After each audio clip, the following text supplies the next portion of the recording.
Hello दोस्तों, मेरा नाम है डॉक्टर अनिरुद्ध कुमार और आप देख रहे हैं पैशन एजुकेशन इंटेंशन। तो आज हम लोग लू लगना यानी हीट स्ट्रोक पे बात करेंगे। और इस हीट स्ट्रोक में हम लोग उसके क्या होता है, कितने तरह के होते हैं और क्या क्या सावधानियां बरतनी है हीट स्ट्रोक होने के पहले, हीट स्ट्रोक होने के बाद, यानी कि लू लगने के पहले, लू लगने के बाद हम लोग क्या क्या कर सकते हैं, ये सारी चीज़ें हम लोग देखेंगे। तो मैं चाहता हूँ कि आप इस वीडियो को पूरा देखें, क्योंकि अभी गर्मी भी आने वाली है और लगभग आ ही गई है। तो बहुत लोग जोश जोश में इधर उधर चले जाते हैं, अचानक से धूप में निकल जाते हैं, फिर वो हीट स्ट्रोक लू लग जाता है, फिर लंबे समय तक वो बिस्तर पर पड़े रह जाते हैं। तो मैं चाहता हूँ इस वीडियो को आप पूरा ही देखें ताकि आपको अच्छे से कॉन्सेप्ट क्लियर हो जाए और के मतलब प्रैक्टिकल एस्पेक्ट में हम समझाने की कोशिश करेंगे। सिर्फ इन्फॉर्मेशन के लिए नहीं, बल्कि मैं चाहता हूँ कि आप इसे अप्लाई करें, आज से ही अप्लाई करें। तो चलते हैं, देखते हैं। ठीक है, हीट स्ट्रोक सामान्य तौर से तब लगता है जब आप बहुत गर्मी वाले टेम्परेचर में चले जाते हैं, कहीं धूप में या कहीं बहुत ज़्यादा गर्म इन्वायरमेंट हो, फैक्ट्री में, या फिर आप बहुत ज़्यादा जिम वगैरह करते हैं। तो इस तरह से अगर देखते हैं कि टेम्परेचर बस बॉडी का अगर बढ़ जाता है तो उस केस में क्या होता है कि हीट स्ट्रोक लग सकता है, यानी कि लू लग सकता है। तो लू लगना सिर्फ बाहर के इन्वायरमेंट से नहीं होता है, और भी कई चीज़ें हैं। तो दो तरह के हीट स्ट्रोक होते हैं, एक होता है एक्जर्शनल, एक होता है नॉन एक्जर्शनल। एक्जर्शनल मतलब कि आप धूप में गए और वहाँ पे, एक्जर्शनल का मतलब ये हुआ कि आप जिम गए और आपको बहुत ज़्यादा हीट जनरेट हुआ, आपने उस हिसाब से पानी वगैरह नहीं पी, तो उस केस में आपको हीट स्ट्रोक लग जाता है। या फिर नॉन एक्जर्शनल, जब इन्वायरमेंट का टेम्परेचर इतना ज़्यादा हो कि आप वहाँ पे गए और उस टेम्परेचर की वजह से आपको बॉडी का टेम्परेचर जो था वो मेंटेन नहीं कर पाया और वो हमारे बॉडी के टेम्परेचर से बहुत ज़्यादा था, तो उस केस में हीट स्ट्रोक लगने के चांसेस बढ़ जाते हैं और हीट स्ट्रोक लग जाता है, यानी कि लू लग जाता है। फिर लू लगने के बाद बहुत सारी परेशानियाँ उत्पन्न होने लगती है। तो देखते हैं कि क्या होता है। तो इसके लिए आप सबसे पहले क्या करेंगे कि यदि आपको लगता है कि आप बहुत ज़्यादा इन्वायरमेंट में जा रहे हैं या फिर उस इन्वायरमेंट में एक्सपोज हो रहे हैं, तो बहुत सारी सावधानियाँ बरतने की ज़रूरत पड़ेगी। तो एक्जर्शनल टाइप का जो हीट स्ट्रोक होता है वो जो बहुत ज़्यादा काम करता है, जैसे किसान धूप में काम कर रहे हैं या बहुत ज़्यादा हार्ड वर्किंग है, या फिर मिलिट्री पर्सनल हो गया जो बहुत अपना जो ट्रेनिंग है वो कर रहा है, या फिर अपना पैरेड वगैरह करता है, तो उसमें लगने के चांसेस ज़्यादा होते हैं। या फिर जिम्नास्ट वगैरह जो होता है उसमें। और इन्वायरमेंटल टेम्परेचर में फैक्ट्री वगैरह, हमने बताया अभी कि फैक्ट्री वगैरह में अगर आप जाते हैं तो, या फिर धूप बहुत ज़्यादा हो तो उस केस में, या फिर कहीं टेम्परेचर बहुत ज़्यादा हो, आग जल रहा हो, तो उस केस में आप ये हो सकता है कि हीट स्ट्रोक आप लग जाए। तो ये जरूरी नहीं कि हमेशा अगर गर्मी का टाइम हो तो टेम्परेचर बढ़ गया हो तो हीट स्ट्रोक हो, लेकिन मैक्सिमम केस में हो सकता है। तो एक होता है हीट स्ट्रोक, एक होता है हीट एग्जॉस्शन। हीट एग्जॉस्शन का मतलब होता है कि आपका बॉडी इतना वर्कआउट कर चुका है कि आप मतलब उस इन्वायरमेंट में एग्जॉस्ट हो गए। एग्जॉस्ट हो गया मतलब एकदम ऊर्जा, एनर्जी खत्म हो गई आपकी, तो उसको हीट एग्जॉस्शन बोलते हैं। तो हीट स्ट्रोक और हीट एग्जॉस्शन में हम लोग थोड़ा सा डिफ्रेंशिएट करेंगे, वो दोनों के बीच में अंतर को देखेंगे कि ये क्या होता है। तो जो कोर बॉडी टेम्परेचर होता है हीट स्ट्रोक में, कोर बॉडी टेम्परेचर क्या होता है कि आप बॉडी का जो इंटरनल बॉडी टेम्परेचर, क्योंकि बाहर से जब नापते हैं थर्मोमीटर से, वो इंटरनल बॉडी टेम्परेचर उतना अच्छा नहीं देता है। तो एक्सिलरी टेम्परेचर जो आप आर्म पीट में चेक करते हैं वो कोर बॉडी टेम्परेचर नहीं होता है। उसके लिए कोर बॉडी टेम्परेचर के लिए हम लोग एनएस के जरिए, मतलब मल द्वार के रास्ते से चेक कर सकते हैं कि कितना टेम्परेचर है। तो वो कोर बॉडी टेम्परेचर को बड़ा बताता है। एक इसोफेगस में भी चेक कर सकते हैं, किंतु इसोफेगस में आप शायद नहीं कर पाएंगे क्योंकि ये जो है वो प्रोफेशनल लोग ही कर सकते हैं। तो ये चीज़ें हैं। तो हीट स्ट्रोक में आप अगर थर्मामीटर का टेम्परेचर 104 से 105 डिग्री फ़ारेनहाइट बताता है तो वो माना जाता है कि हीट स्ट्रोक है। और हीट एग्जॉस्शन का मतलब हुआ कि हीट का जो ये है टेम्परेचर जो है वो कितना है, 104 डिग्री फ़ारेनहाइट है या उससे कम है, तो उसको हीट एग्जॉस्शन हम लोग बोलते हैं। तो दोनों में बहुत सारे डिफरेंसेस है, जैसे कि मेंटल स्टेटस की अगर बात करें हीट स्ट्रोक में तो थोड़ा डिलीरियम टाइप का हेलुसिनेशन जैसा हो सकता है, अटैक्सिया हो सकता है, मतलब और थोड़ा चलने में लड़खड़ाएगा।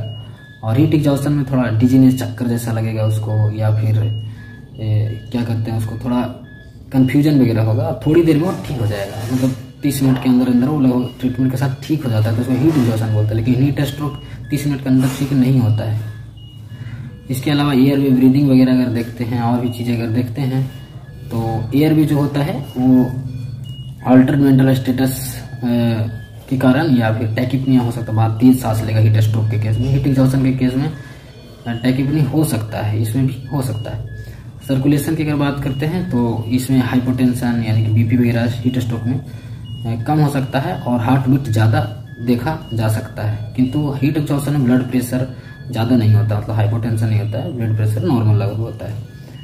इसके अलावा स्किन फाइंडिंग में देखेंगे तो हीट एग्जॉशन में बहुत ज़्यादा स्वेटिंग होता है, पसीना चलता है, जबकि हीट स्ट्रोक में क्या होता है कि स्किन थोड़ा ड्राई हो जाता है, और या फिर ये क्लासिक हीट स्ट्रोक होता है।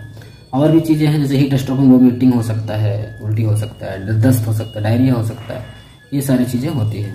जबकि हीट एग्जॉशन में थोड़ा सा उल्टी जैसा हो सकता है, या फिर उल्टी भी हो सकता है, थोड़ा सर दर्द देगा, थोड़ा थकान लगेगा, ये सारी चीज़ें आपको लगेंगी।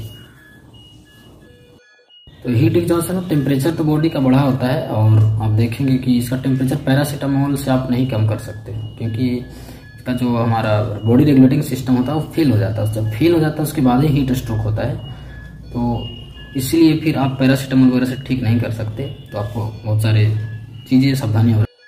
तो क्या क्या लक्षण दिखेंगे, साइन सिम्टम्स क्या होंगे, तो उसमें आपको सर दर्द होगा, कभी कभी बहुत जोर से सर दर्द होता है, आपको स्वेटिंग जो पसीना आएगा वो अच्छे से नहीं आएगा या फिर रुक ही जाएगा। इसके अलावा चक्कर, सर दर्द, स्किन बहुत ज़्यादा गर्म हो जाना, लाल हो जाना, रेड हॉट, इसके अलावा मिचली आएगा और उल्टी भी हो सकता है। इसके अलावा हार्ट बीट आपका बहुत तेज भी हो सकता है, आपको कन्फ्यूजन हो सकता है, आपको ये भी पता नहीं चलेगा कि आप कहाँ हैं।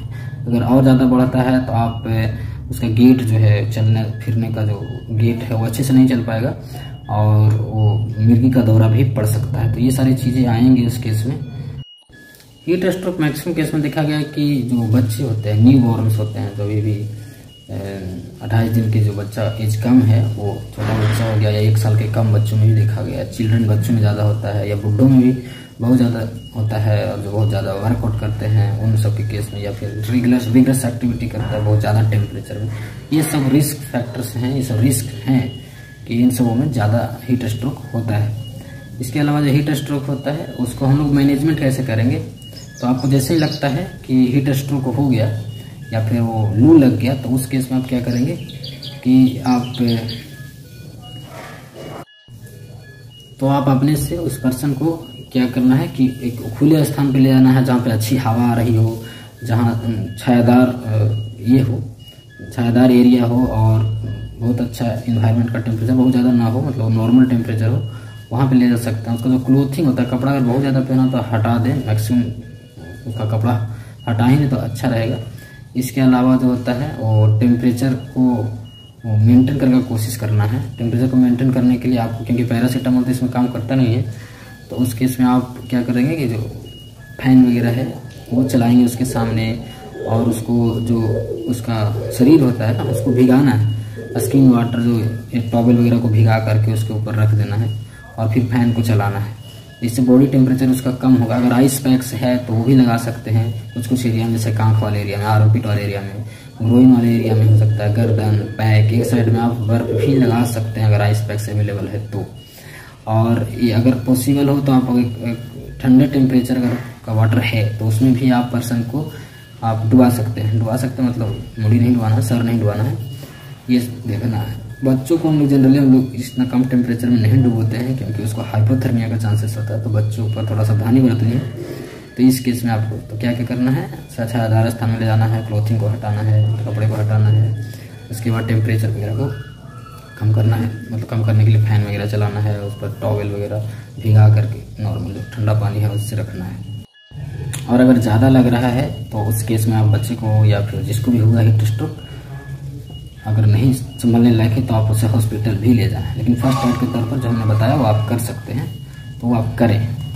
तो लेकिन हम चाहते हैं कि ऐसे भी मेडिकल फील्ड में कि prevention is better than cure, मतलब कि अगर रोक देते हैं बीमारी को ना हो तो उससे बढ़िया इलाज कुछ भी नहीं है। तो बीमारी को होने से पहले ही रोक दिया जाए तो अच्छा है। तो क्या क्या हम लोग मेजर्स लेंगे, क्या क्या करेंगे ताकि हीट स्ट्रोक ना हो। तो सबसे पहला चीज़ कि आप कपड़े को गर्मी के टाइम में या जहाँ टेम्परेचर बहुत ज़्यादा है लाइट क्लॉथ हल्का कपड़ा पहनना है, लूज फिटिंग वाला पहनना है। घर को थोड़ा वेंटिलेटेड रखना, मतलब घर में हवा आना जाना चाहिए। किचन वगैरह में खाना बनाते हैं तो वहाँ भी खाना आना जाना चाहिए। डोर्स वगैरह ओपन रखिए ताकि हवा का आगमन और उसका जो हवा का एग्जिट और एंट्री हो अच्छे से हो जाए। इसके अलावा अगर हॉटेस्ट डे हो, मतलब बहुत ज़्यादा दिन का जो सबसे गर्म समय होता है, उसमें आप खिड़की दरवाजे को पर्दा लगा सकते हैं ताकि हवा का डायरेक्ट एंट्री ना हो। विग्रेस एक्टिविटी से बचें, लंबे समय अगर आप टेम्परेचर हाई टेम्परेचर में काम करें तो उससे बचें कम से कम, और साथ में डिहाइड्रेशन ना होने दें, क्योंकि अगर पानी अगर ना होगा शरीर में तो उसके इसमें और भी चांसेस होता है। इसलिए पानी पीते रहें, पानी साथ में रखें, फ्रूट जूस बटर मिल्क ये सब खाते रहें, खाली पेट ना काम करें। ये सारी चीज़ें आप करेंगे। और जो वर्किंग आउटडोर्स होता है वो बहुत ज़्यादा प्यास से नहीं काम करना है।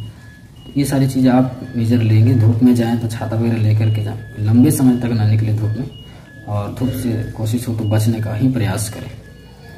और जैसे ही लगता है कि आपको थोड़ा बहुत तबीयत खराब हो रहा है, आप थक गए हैं, तो आप धूप से या गर्म वाले एरिया से आप जल्द ही निकल जाए तो ज़्यादा बेहतर होगा। तो ये सारी चीज़ें आप मेजर्स ले सकते हैं जिससे आप रोक सकते हैं हीट स्ट्रोक को होने से।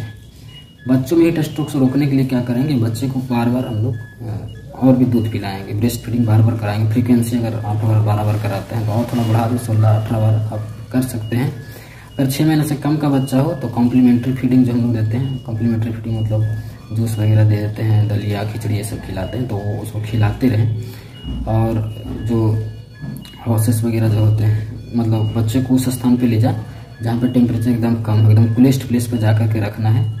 और इसके बाद क्या करना है, चिल्ड्रन को रेगुलर फ्लूइड देना है, मतलब दिन भर कुछ ना कुछ उसको फ्लूइड देते रहना है। फिर भी अगर ज़्यादा लग रहा हो या फिर ना संभालने लायक हो आपसे तो आप हॉस्पिटल ज़रूर ले जाएं। किसी भी केस में, चाहे एडल्ट हो, बड़ा हो, बूढ़ा हो, बच्चा हो, अगर फिर ना संभल रहा हो अपने आप से तो हॉस्पिटल ज़रूर ले जाएं। वहाँ पे बहुत सारी सुविधाएँ होती हैं और भी बहुत सारी चीज़ें हैं जो होती हैं, तो वहाँ पर आप अवश्य ले जाएँ।